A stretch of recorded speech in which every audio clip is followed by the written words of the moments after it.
So since we've got you guys here, let's get personal. If you were not a designer, if you were not in the industry that you are in, what do you think you would be doing? Danielle, I want to start with you. I've always wanted to be a magazine editor, maybe fashion, and so it's not that different, it's still very artistic, but that's kind of what I set out to do in the beginning.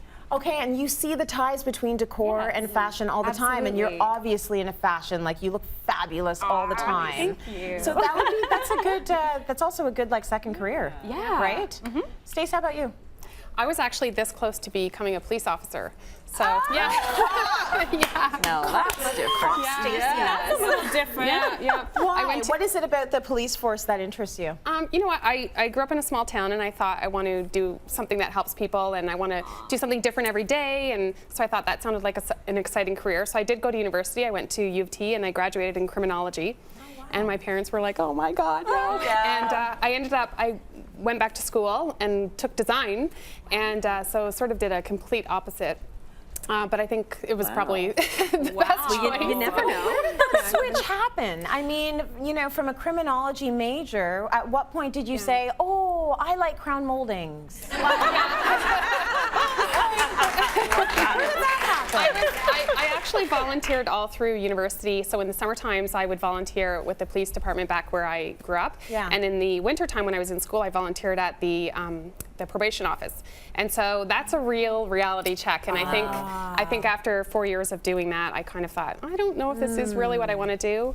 You know, you see a lot of things that are not great, and so I think after I graduated, I was applying to police forces. I was only 21, so they said, you know, you're a little young, maybe apply again in a couple of years. And I thought, well, I'll go back to design school. While I'm waiting, yeah. So it turned out to be, I think, a good decision, but yeah. That's so cool. Good advice for folks out there that are thinking of getting into a career. Get out there and volunteer and really see what it's all about. You're so sweet though, Stace. I can't see you with a gun and a holster out there roughing people up. Oh my gosh. Sharon, how about you? I love it. What would you be if you were not here doing this? Well, I really loved makeup, and I wanted to be a makeup artist, and not so much just with, you know, TV makeup, but more special effects. And when I was in high school, I was in the backstage of the drama club always doing makeup, and I loved making someone look like they were a zombie, and you know, just taking those things and then the effects of light. So I really wanted to get into makeup artistry.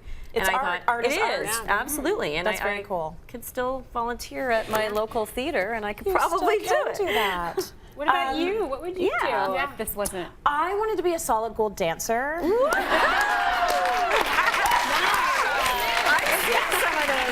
Particularly Darcy, she had the long hair down to her bum, and she could really whoop it up. And then, you know, at some point it was like, okay, I'm probably not going to be a solid gold dancer. The show's not even on TV anymore. I remember it though. So it was sort of waffling between maybe law, maybe journalism, maybe politics. My father can't stand politicians, so that was X'd off the list. And then when I was in university, I also volunteered at the campus radio station, and that's the thing that got me into broadcast. Cool. I really did want to do radio though, but my first internship was in television, and so that's the road that I took. Wow. So yeah, things happen, you never know. Yeah. So we've got a little bit more time. I want to know this. What's your guilty pleasure? Sharon, you have a guilty pleasure?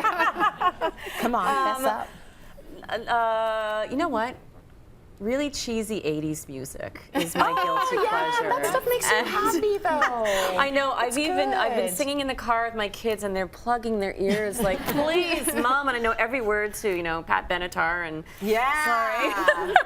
Yeah, man. How about you, Stace? Guilty pleasure? I think I love, we were talking about this earlier, I love like crime shows and like special victims unit, and like it just shows that make me sad. Exactly.